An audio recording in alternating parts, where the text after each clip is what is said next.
Chucky TV series, Season 1 recap. Created for television by Don Mancini, this horror TV series is an unswerving continuation of the Child's Play movie franchise. The events of Chucky are seen taking place post the very events of Mancini's 2017 supernatural horror slasher flick, Cult of Chucky. Do not go by the doll's 3 feet stature. Trust us when we tell you that you wouldn't want to be a victim of this killer doll's bloodlust. Well, with a second season on the way, here's recapping the events of the first season in detail for you. You'd better be ready for this blood story here. Before we go into our explanation, we have a very small request. If you like our content, please support us by subscribing to our channel. This is a small click for you, but for us, it means a lot. Thank you. Let's begin.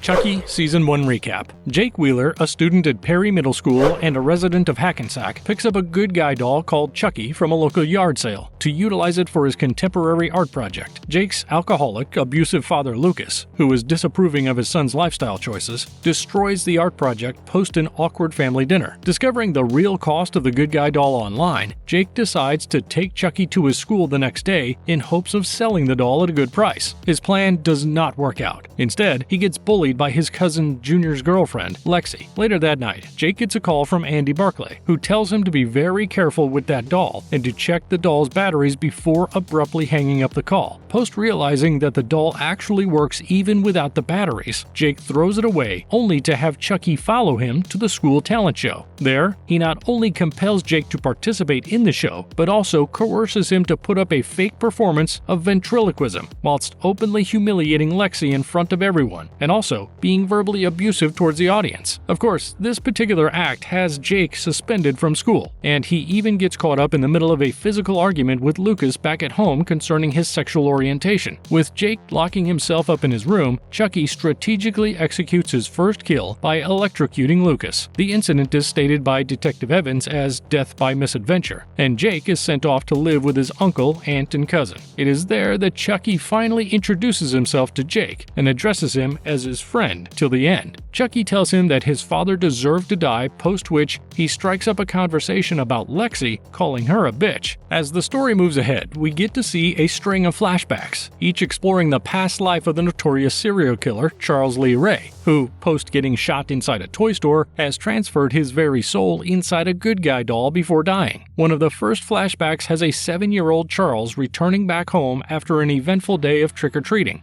and checking out all the candies only to pick up an apple with a razor blade inside and eat it regardless of his mouth profusely bleeding. Coming back to the present storyline, Jake resumes school post his father's death and gets invited to a classmate's Halloween party. With no one at home, Chucky cold-bloodedly kills the maid at the Wheelers' residency and pretends to be innocent when confronted by Jake later. While it is regarded as another unfortunate mishap, the detectives begin to link Jake with the freak accidents. As for Junior, he starts getting worried for Lexi. With the night of the Halloween party finally arriving, Jake decides to give it a miss, but upon not finding Chucky in his room, he rushes to the party at Oliver's. With Lexi putting up her special act of dressing up as Jake's father and ridiculing his death in front of everyone, Jake is beyond furious. But despite his feelings of fury for Lexi, he prevents Chucky from killing her and leaves with the doll. Later that night, Chucky gives Jake a pep talk. He addresses the whole world as the Super Bowl of slaughter and tells Jake to man up and make the right choice by killing Lexi. Jake seemingly looks convinced and is seen to go after Lexi, tracking her phone's GPS location the next day with the knife Chucky had handed to him the previous night. However, he is not able to execute the tasks as he bumps into Junior during the run. Turned out that it was Junior the whole time who was carrying Lexi's phone, and with him handing it to her later, he tells her to apologize to Jake and not make things worse. In the meantime, Lexi's little sister Caroline has grown obsessed with Chucky since she first saw him at the school talent show, and with her outbursts for Chucky becoming more than frequent, Lexi decides to go and apologize to Jake, post which she asks him for the doll with the sole intent of making her sister calm down. Of course, Jake initially refuses to hand over Chucky, but after the latter decides to do the former's job for him, he accepts the offer and hands over the doll. With Lexi's parents not at home, she organizes a rave party at her place, calling over a bunch of classmates from school. Chucky inadvertently ends up stabbing Oliver, mistaking him to be Lexi, and finishes the job regardless. As for the partygoers downstairs, they remain oblivious to Oliver's murder. In due course, he is able to corner Lexi inside her very room, with him attacking her. An eventual fire breaks out, thereby spreading through the whole Cross residency and engulfing it in flames. Mind you, all of this happens while Jake is seen visiting the graves of his parents. A flashback in between shows a young Charles aiding an unknown serial killer who had broken into his home and killed his father right before him by stabbing his very own mother to death and calling it an act of help when discovered by the killer. The fire at the Cross residency ends up admitting Junior, Caroline, and Devin, along with the others, in the hospital. The excessive smoke due to the fire has Caroline in the ICU and Junior undergoing bronchoscopy. With Jake coming to the hospital, Lexi tells him how Chucky is responsible for the whole fire, and is even more surprised to learn that Jake knew about the whole thing and that it was him who sent the doll after her in the first place. While she decides to tell everyone about Chucky, Jake tells her not to, because nobody in their sane minds would believe her. Detective Evans pays her son Devin a visit and starts questioning him about the party as well as Jake's doll. She also informs him that Oliver did not die in the fire and that someone killed him before. A fight ensues between the Wheeler and the Cross parents, with each family blaming the other for the fire, until Detective Evans breaks to them the real cause of Oliver's death: severe blood loss as a result of multiple stab wounds. As for Lexi, the high probability of getting killed by a toy has her reluctantly team up with Jake, and the duo visit the burnt-up Cross residency to look for Chucky. Devin, on the other hand, starts researching on Chucky and finds an urban legend piece on the serial killer Charles Lee Ray and the good guy doll. We, along with Devin, learn how after the brutal murder of his parents, apparently at the hands of an unknown assailant, Charles was placed in a boys' home in South Jersey. A teenage Charles is seen spending a few relatively quiet years at the wayward boys' home, till another violent incident altered the very trajectory of his life. While playing what seemed to be a regular Captain Hook game, he ends up leading the other children deep inside the forest towards Captain Hook, and in this case, the dead body of the home janitor. While most of the other children run away screaming in terror, a young Eddie Caputo, who will eventually become the future accomplice of Charles, stays behind unaffected by the gory sight. With Charles eventually leaving the boarding home, he leaves behind the severed hand of the janitor as a farewell gift to the young Caputo. Coming back to the Cross residency, Jake and Lexi get into an argument, leading to the latter losing her balance and almost falling off the railing. Chucky appears and tries to convince Jake into letting her fall down to her death, but Jake tells him that he is nothing like him and instead pulls Lexi back up. Soon after, Detective Peyton arrives at the house and takes the duo along with Chucky back to the hospital. While Jake is stopped by Detective Evans and taken inside a room for questioning, Devin tells Lexi the truth about the doll. As for Peyton, he is first stabbed by Chucky with a scalpel in the spinal cord, and then thrusted with a multitude of used syringes till he starts bleeding from everywhere. Next, Chucky has the life support of Caroline unplugged, thereby creating a code white situation and alerting everyone. The bloodied body of Detective Peyton is discovered inside the room, and Chucky is seen showing his middle finger to the trio of Jake, Lexi, and Devin. Another flashback shows an adult Charles enjoying himself at a nightclub. He picks up a dancer from there, along with another red-headed woman, and brings them both back to his hotel. Charles stabs the dancer later in front of the other woman, much to her delight, may we add.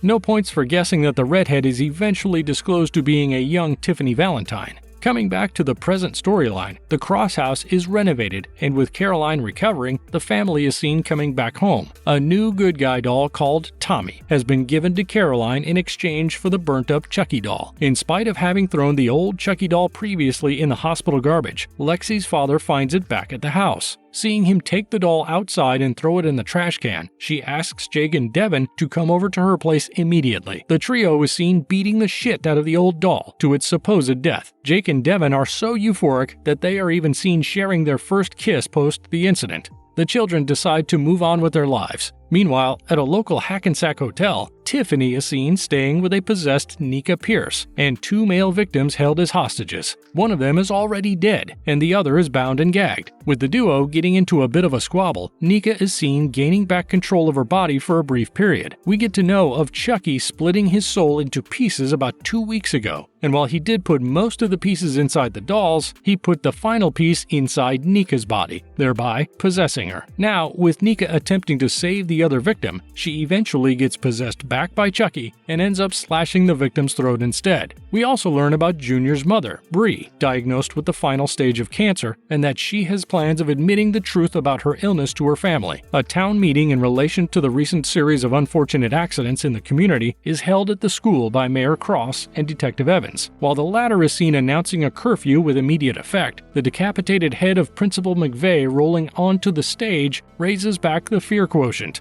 As for Chucky, he is very much seen to be alive, having transferred his very soul into the new Tommy doll. A new flashback shows Charles and Tiffany buying a Coronado red Pontiac Parisienne and slitting the car salesman's throat using a nail file. While they drive by, Charles is seen reading a voodoo book. Cut to present, Andy Barclay and his foster sister Kyle are seen posing themselves as agents from the U.S. Census and on a mission to destroy the remaining good guy dolls. Back in school, biology teacher Rachel Fairchild gets arrested for the murders of Principal McVeigh, Oliver Hayden, and Detective Sean Payton. It does not take the trio much time to realize that it is Tommy who is Chucky now, and connecting the dots, they are able to contact Andy Barclay, who asks them for the address. As for Nika, she regains back control of her body yet again and tries to pretend to be Chucky in front of Tiffany. Of course, Tiffany is able to see through her act and knocks her out after letting her know that she has bought Chucky's childhood home on Sherwood Lane. Tiffany has big plans for Nika, having grown fond of the latter's company over Chucky. She takes her into the house and keeps her tied up there. Bree is finally seen revealing her sickness to Logan and Junior. However, a meeting with her therapist proves to be fatal. Chucky, who had followed Bree to her therapist, shoves a mail cart towards her, ultimately pushing her out of the window and making her fall to her death. The therapist Bree had been seeing rules her death as a suicide. With Logan and Junior visiting the funeral home, Jake sets up a trap for Chucky at the Wheeler house, along with Devin and Lexi. Chucky proves to be a step ahead of the trio yet again when he ends up tricking Detective Evans into coming there and looking for Devin, and ultimately attacking her by pushing her down a staircase, thereby breaking her neck and killing her. Junior is seen to have an outburst at his mother's wake. He ends up hitting Jake and holds him responsible for everyone's death. Tiffany is also seen to turn up at Bree's wake uninvited. She kisses Logan in front of everyone and leaves from there without uttering a single word.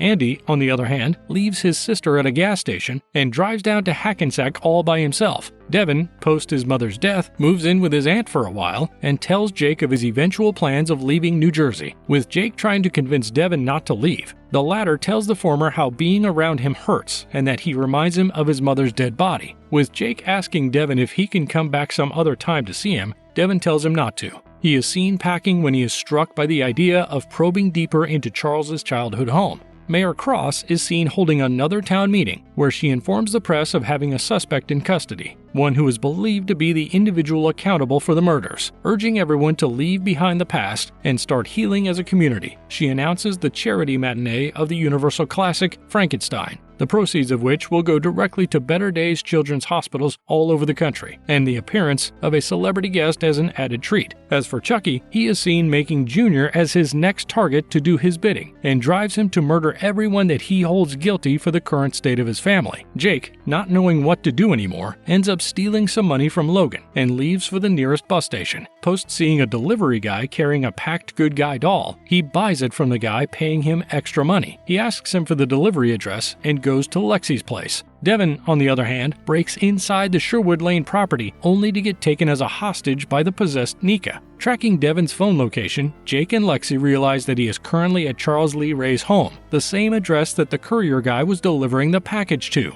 With Chucky being able to convince Junior that his father was having an affair with Tiffany, Junior lashes out at Logan, beating him to death using the doll. Speaking of a tied-up Devin, he finds himself surrounded by an entire army of good guy dolls. We are also taken to a flashback that shows Tiffany and Charles buying an apartment in Chicago and carrying on with their killings, only to have Tiffany come to a realization that Charles has also been committing murders behind her very back. With her confronting Charles about it, they have an argument, one that leads the latter to angrily leave his apartment. Cut to the present storyline. Andy turns up shortly at the Wheeler residency, looking for Jake. Post not finding Jake or the doll, he warns Junior to stay away from Chucky and leaves. Jake and Lexi are in the middle of an intense conversation trying to figure out why Chucky is so hellbent on making them, or in other words, making the children, kill when the good guy doll Jake had bought from the delivery guy becomes alive. He is about to attack the duo when Kyle bursts inside the Cross residency and blows the doll's head off. Kyle explains to the duo that Chucky can splinter himself into identical-looking good guy dolls to use them as a vessel, and that all Chucky requires now is just one kid to step up and play, and that will bring an entire army of good guy dolls alive. With Jake and Lexi telling Kyle about Devin, she drugs the duo to keep them safe and heads over to the house by herself.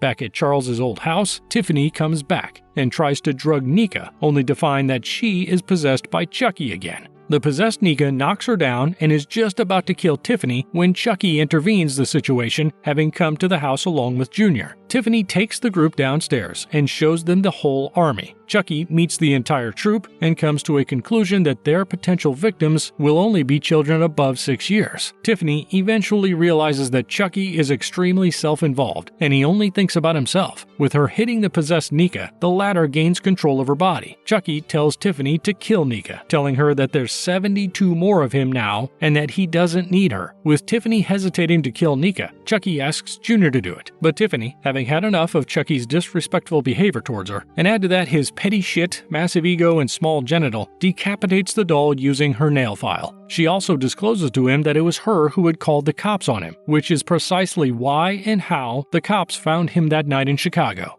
The flashback shows Tiffany calling up Detective Mike Norris and stating that she has some information on the Lakeshore Strangler. After packing away the other dolls with the intention of distributing them all over the world, Tiffany plants a bomb inside the house for Andy and is seen to drive away along with a drugged Nika and Junior. Andy is able to gain access to the house, and while he is able to free Devin, Kyle triggers the bomb unknowingly, causing the whole house to explode. Jake and Lexi are seen waking up the next morning to find the news of the explosion. Thinking Devin died, Jake rushes to his place to mourn, but eventually finds Devin arriving there. It is only fair to say that they resume things between each other. At the mayor's benefit for the children in need, Tiffany makes her celebrity appearance and states how the vintage good guy dolls will be sent all over. She is even seen handing one to Caroline after she insists on having one. Lexi, on the other hand, gets lured by Junior and Chucky to the theater backstage. Caroline takes her doll inside the theater for the Frankenstein screening, only to have the doll start stabbing the guests from under the seats. Chucky is successful in killing many spectators, one of which happens to be the mayor's husband. A chaos breaks out, and everybody starts to run out of the theater. Speaking of Junior, he tries to have Lexi on his and Chucky's side, but after Lexi convinces him to do the right thing, he stabs Chucky instead, but also gets stabbed by the doll in the process. Junior dies in Lexi's arms and apologizes for all his actions. With Jake and Devin reaching the theater, the former is able to strangle Chucky to a point where his eyeballs come out. Andy is also shown to have survived the explosion at the Charles Lee Ray house. While he is successful in hijacking the delivery truck full of toys, he is taken as a hostage by a Tiffany doll who appears from the back. The next day, we find Nika and Tiffany back at the Hackensack Hotel, and a horrific discovery is made. Afraid of the things that Chucky will do to Tiffany if he takes back control of Nika, she was left with no choice but to amputate all of Nika's limbs.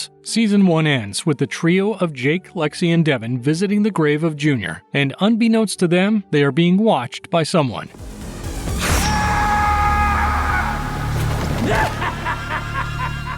Everything we know about Chucky Season 2. Addressing all Chucky fans out here, you are in for another crazy thrill ride, courtesy the second season of Chucky, one that will bring back your favorite killer doll in a manner you've never seen before. We know the filming of the second season, which began in April this year, is about to come to an end sometime in August. We have Don Mancini returning back as the head writer, along with the familiar faces of Zachary Arthur, Björgvin Arnarsson, and Olivia Ann Lind, portraying themselves as the leading trio, Jake Wheeler, Devin Evans, and Lexi Cross. Actor Devin Sawa, who portrayed the role of twin brothers Lucas and Logan, is reported to come back in Season 2, but in a brand new role, most probably as a priest, looking at the trailer. We also have Staples' Brad Dourif and Jennifer Tilly returning in their respective roles, along with Barbara Allen Woods as Mayor Cross and Fiona Dourif as Nika Pierce. But what is really interesting will be seeing Lachlan Watson portraying Glenn Glenda after Tilly's revelation about it on Twitter. As fans of Chucky, we can't really wait to see the murderous mayhem that Chucky will unleash in Season 2 that is set to release on October 5th. With 8 more episodes and hundreds of Chucky dolls on the loose, the killing count is bound to go way up past 21. With this, we have come to the end of our video here. Do hit us with your thoughts in the comment section and let us know how excited you are for Season 2. Till then, stay tuned with us for more interesting content on Chucky. And if you liked our content, don't forget to leave us a like and subscribe to us if you haven't already. Have a good one and be safe. Thanks everyone.